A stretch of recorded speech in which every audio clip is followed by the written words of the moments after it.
in God in a spiritual sense, not. I mean, God's often personified, and we assign like sort of human characteristics to God. I still believe that in a spiritual sense. I do believe there is someone that I can pray to. Well, someone, again, I'm personifying God, but someone that I can pray to and get that spiritual connection with. But I think there's a lot of questions that I can't answer. I studied geology at university, which I found very interesting because I love geology. Looking back through time and a lot of cameras. Is it alright if I just clip this on? Yeah, that's fine. Yeah. That's absolutely fine. So it's actually very interesting. Well, you mentioned 2 points, and I think they're really fascinating. The Unitarian point of view, I was actually reading yesterday about the Council of Nicaea, how there was an individual, and the Unitarians were heavily kind of oppressed at the time of the Council of Nicaea, and they were kind of forced into hiding, as it were, and the numbers started diminishing. And then the other thing that you said is that the human kind of characteristics of God is something you have an issue with, which is something I definitely resonate with, especially as a Muslim. Okay. Like in chapter 112 of the Quran, it's literally like 3 lines, and it's our litmus test for God. And let me know what you think about this litmus test, and feel free to kind of bounce back off me and say, you know what, how do you explain that, or I don't really agree with that. So we say he is God the one. So that's the first criteria. God, he has to be the one. The independent. He does not beget, nor is he begotten. He doesn't give birth, nor was he given birth to, and there's none like him.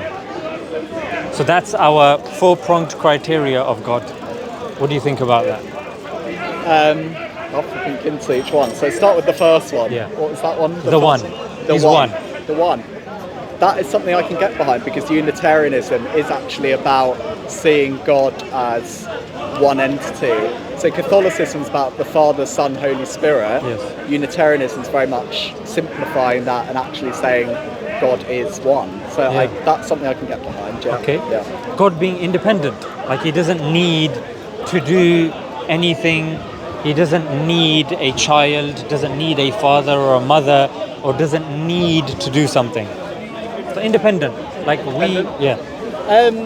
would say, I mean, that to me is slightly different to what I grew up with, in the sense that I suppose as a Catholic you're always taught about being made in God's image and likeness. Yeah. So, and there's sort of a lot of sort of explanations where it's sort of we're very much part of God. Obviously Jesus being God incarnate as well, so it's very much sort of that link between God and man. So I feel like that's a stronger kind of connection that I'm used to anyway when I'm thinking about God and humans. Right. Yeah. What's your name?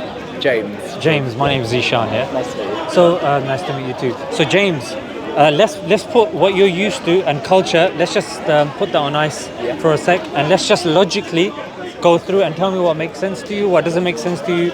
You're not going to be committing to anything. I'm not going to put you in a corner or anything.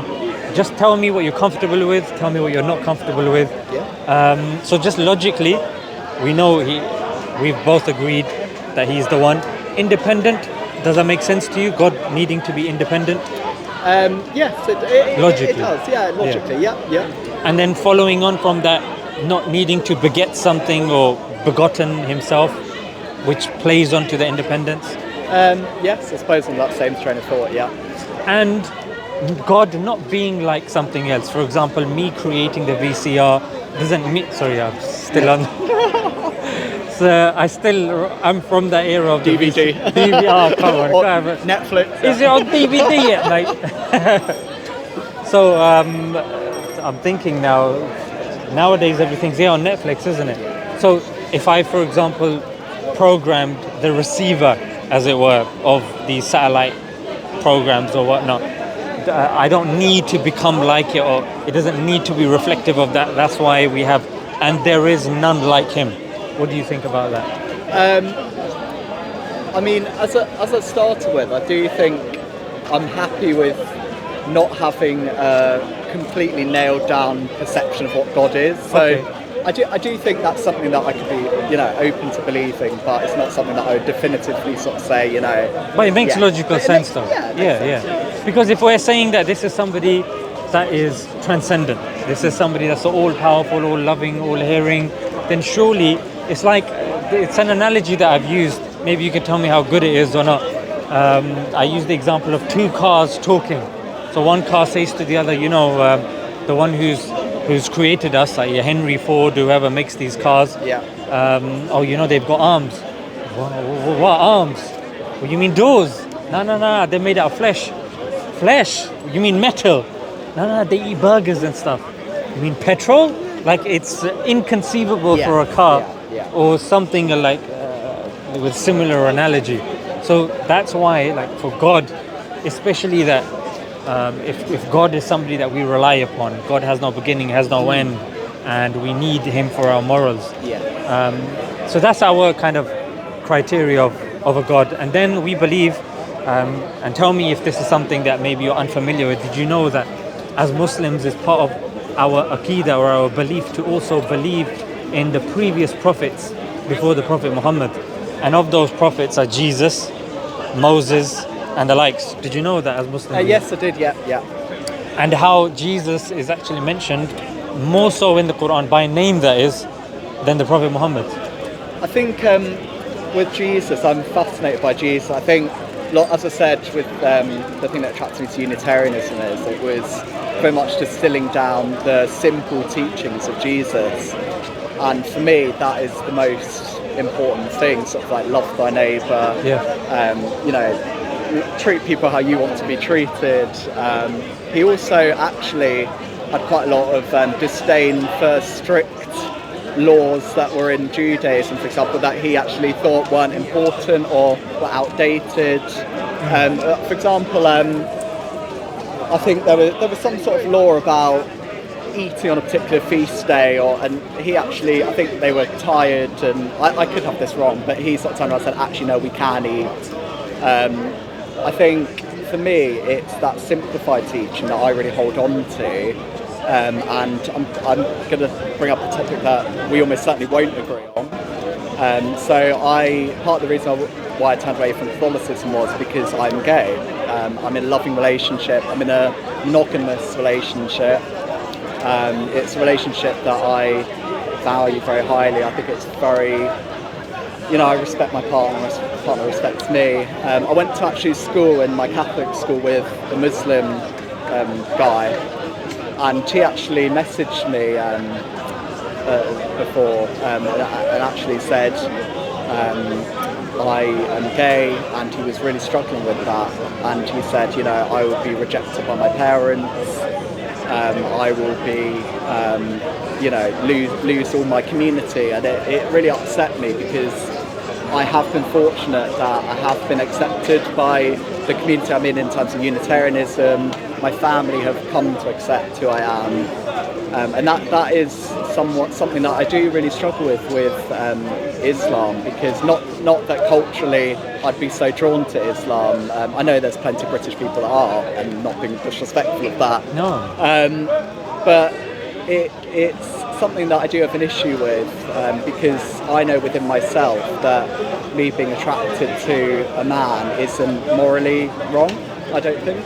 And I feel now I've got to the point where I've reconciled that within myself, and I don't feel that I'm living less of a life than someone who isn't gay.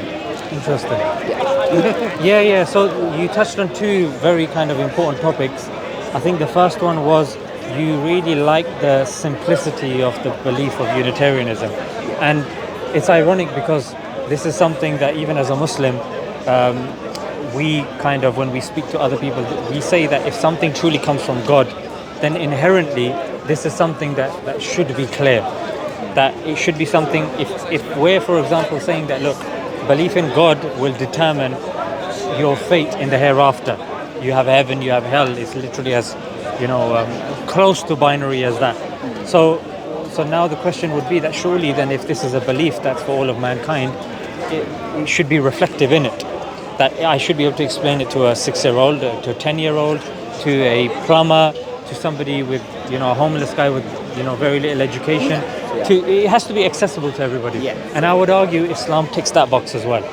In the sense that our declaration of faith literally like if you were to accept Islam, all you would literally say in Arabic is, I testify there's none worthy of worship besides God, and I testify that Muhammad is the messenger of God. It's literally as simple as that. And that is our faith distilled. We believe that there is God, and we believe that Muhammad, peace be upon him, is the messenger of God. More specifically, the final messenger of God. Okay. May I ask why you, because obviously you mentioned that there's other prophets in Islam. Yes. Why is, well, obviously Muhammad sort of was a big teacher about, God in Islam. Why is he put on a pedestal above, for example, Jesus? Yes, interesting. So we believe that the Prophet Muhammad, peace be upon him, is the final prophet. Yeah. So if you and I, we were alive at the time of Jesus, that testification of faith that I said to you would be slightly different. It would be, I testify there's none worthy of worship besides God, and I testify that Jesus is a messenger of God. We would be following Jesus. But after Jesus passed away, we don't believe he passed away, we believe he was raised and he will return again. So when Jesus left earth, people started changing the scripture. And then as with previous prophets and their scriptures, it gets changed, interpolations, things get added in and things get taken out. But with the Quran, because it was the final revelation, God sent the final prophet, after whom there would be no other prophet. After whom there would be a specific time, then the day of judgment would follow. So it's a scripture, it's a teaching that doesn't require anybody to come after it. And what's interesting is you said about Jesus, that Jesus came and abrogated the term that I would probably kind of, and correct me if I'm wrong, I don't want to wrongly assume what you said, but Jesus abrogated certain teachings of, say, Moses. We also believe similar, like the previous nations, in order for them to maybe get rid of sin or their treatment of sin and the nature of their relationship with God was slightly different. As society changes, then the rulings have changed as well. And because this is the final revelation with the final prophet, therefore we have we have a degree of teachings which is preventative. So as opposed to don't do adultery, we'll say, okay, don't even go near adultery. Like don't put yourself in scenarios. Like, okay, there's idol worship, don't even go near things that will even lead you to idol worship. So preventative, because there's going to be no explanation afterwards. It needs to be something that's practical in that sense. And in terms of course, the belief that you were saying, one God, one prophet, or is there a Trinity? Okay, if Jesus is dying on the cross, when he's saying, my God, why hast thou forsaken me? What's going on here? Who's he praying to? If he's dying, who's dying? So again, for a layman, it's very difficult to conceptualize and understand. So when it comes to that, I 100% agree with you. The religion has to be something very easy to understand. But with Christianity, again, I'm sure you'll agree, there's so many different versions of the Bible. With, I think you've got the Roman Catholic Bible, you've got the... there are different. And they've got several books in there, and in one version, and they won't be. But the Quran universally, because God has promised to preserve it, it's very fascinating to see how it's preserved. Because I was a bit of a skeptic back in the days as well. And I said, okay, it's well and good that people are saying it's preserved. How can I measure that today? But what's fascinating is it's actually preserved in three ways. Number one, Arabic is a live language in which the Quran was revealed. So it's the fifth most spoken language on the planet. Jesus spoke Aramaic. Aramaic is not a live language. Bro, is it alright if I borrow that umbrella? I see it's hurting your eyes. Because sometimes, when we're talking and a person's really uncomfortable, you're like, you know what, when is this guy gonna... It's one of those ones. But yeah, so live language. Jesus spoke Aramaic. Aramaic's not a live language. Vedas, the books of the Hindus, they're in Sanskrit. Sanskrit is not a live language. The Old Testament in Hebrew is not a live language. So in terms of something being a book that is preserved, it has to have certain criteria, and language is important for accessibility. Like you said, certain people will say certain things about this and that. We need to be able to access it. Secondly, manuscripts, that we have manuscripts dating to the time of preservation. The Old and New Testament don't claim that. The Vedas don't claim that. And finally, and this is something that's interesting, it's cultural within Muslims to memorize the Quran from beginning to end from a small age. Like children as young as 6 have memorized it. Yearly, traditionally, we recite it in the Ramadan prayers from beginning to end, pretty much. So practically a person can understand, okay, this book has more likelihood of being preserved than say another book. Last question. Sure. So, if as you say, with the notion that, and I'm not, disagreeing or No, agreeing go ahead. either way, Go ahead. but Yeah. with the notion that God is independent from humankind, do you think that putting emphasis on human, written words is not conducive with that belief? Because actually, it could be seen as dangerous to really. For example, with 6-year-old, forcing them to learn a book that's written by another human, it might not be the pure distilled will of God if God's independent and not a human. Okay, interesting. So this question came to me when I was actually watching a documentary. It was to do with a documentary on Confucianism in China. And the reason why I'll give you this, because they are non-religious. They don't necessarily believe in a God. They're very secular in their kind of understanding. Some good teachings in that, actually. Of course. But when the same question was posed to this individual, because there's certain teachings of Confucius that kids have to memorize. Okay. Like amongst Muslims, it's the reasoning is simple. When that teacher was asked, why are you forcing the kids to memorize this when they don't understand it? And the reason that he gave was that this book will ultimately bring goodness to the kids that they fail to understand. So although they don't understand it now, there will come a time that they will not only understand it, they will have access to it. So that's the rationale behind it, that if we believe, of course, after the discussion of evidences and the likes, if a person is convinced that it is from God, and again, the evidences do have to be rational, philosophical, teleological, and we can bounce back and forth with that. Once you accept that it is a book from God, fulfills that criteria, then it's you wanting the best for your child. And then, I agree with you, if your child is incapable of doing that, and you're forcing the child, it's wrong. Yeah. However, in the Quran, we're told that the Quran has been made easy to understand. It's a book, whenever I discuss with a Christian, and I say, do you know of any Christians that has memorized the Bible from beginning to end? They say no, but it's a big book. So I say, well, that's another evidence in favor of Islam that the book is accessible for anybody to not only read, but to memorize as well. Would you say that, coming back to my previous point, that if a human has written, a human has written all books, then it may not be the sort of distilled down version of the word of God. Obviously, you believe it is. But, would you say, for example, that some truth is more important than others? So, for example, I think that in the Bible, I know certainly there's some pretty harsh punishments for adultery for women, for example, and it's probably the same in the Quran. Would you say that certain truths are actually more useful for children to learn than others? 100%. For example, teaching a child about the electric chair, living in let's just say in the United States, is not going to be conducive to that child. For them, they need to understand the nature of law. They need to understand there are certain fundamental relationships, like you said, parents, neighbors, friends, how to function in society. Because as Islam, we put community above the self, and we put God above the community as well. So that's how Islam is different to, say, secularism, that puts the individual above, say, even community as well. Subjectivism. So I 100% agree with you. But does that community have to be a community that abides by Islam, or would you teach a child that actually Islam comes above even secularist laws in a society?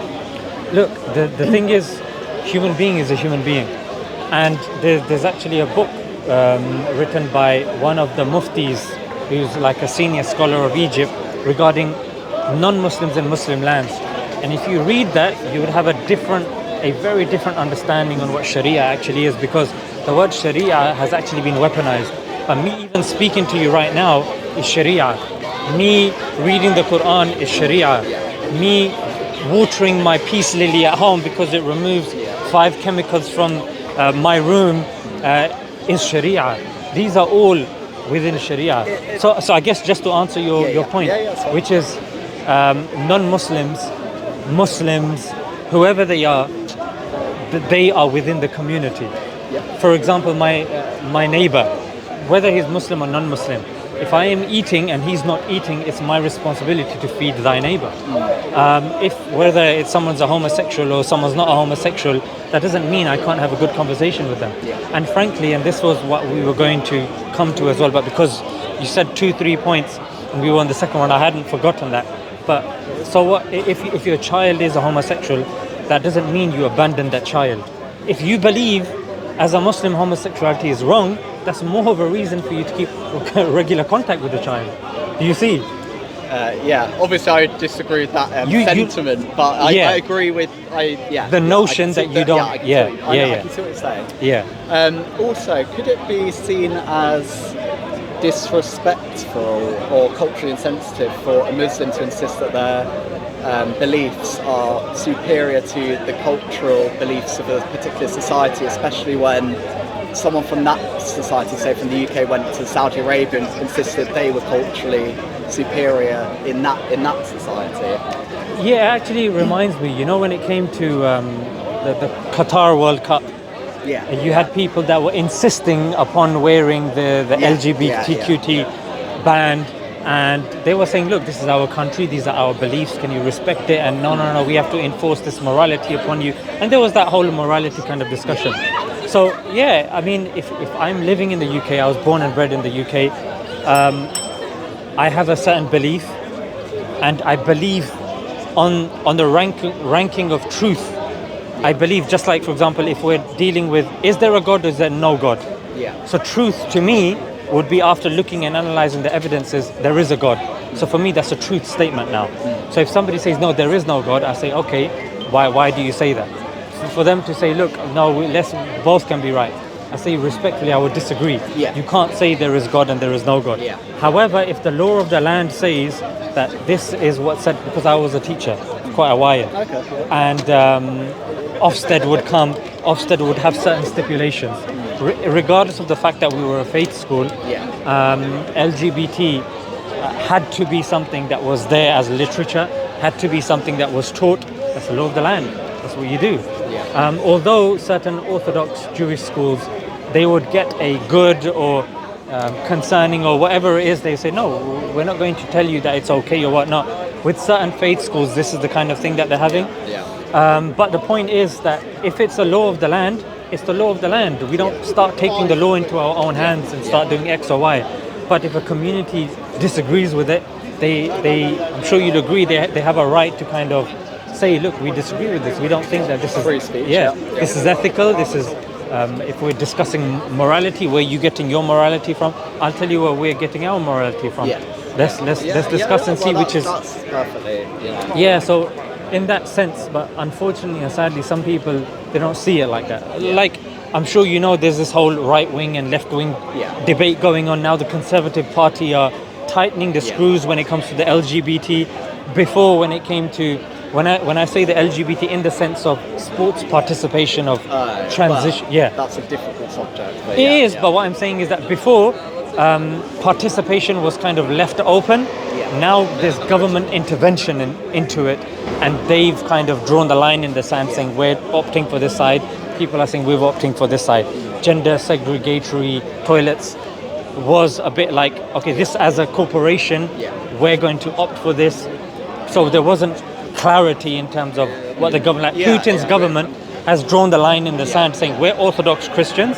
This is not something we're going to entertain. I think also with LGBT stuff, it's easy to, as you say, with culture wars, to assume that there is this ideology, which I know some people subscribe to. Obviously, plenty of gay people don't subscribe to that, or trans people or whatever. So, you know, some people are they subscribe to a set of beliefs around that. But in reality, with some religions, it's people. There's grey areas, you know, where people agree with certain things and not with others. So I think that's something to bear in mind as well. And there are LGBT people that are religious, like for example me. I've got some degree of being religious.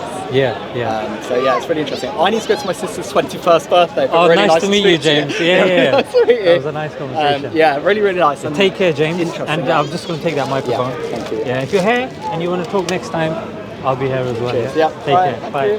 Assalamu alaikum. Just want to say Salam. salam. Mashallah. Bless you, man. Great work, Oh, man. Great to see you in action. Pleased to see Barakallahu you feek, too. That's habibi.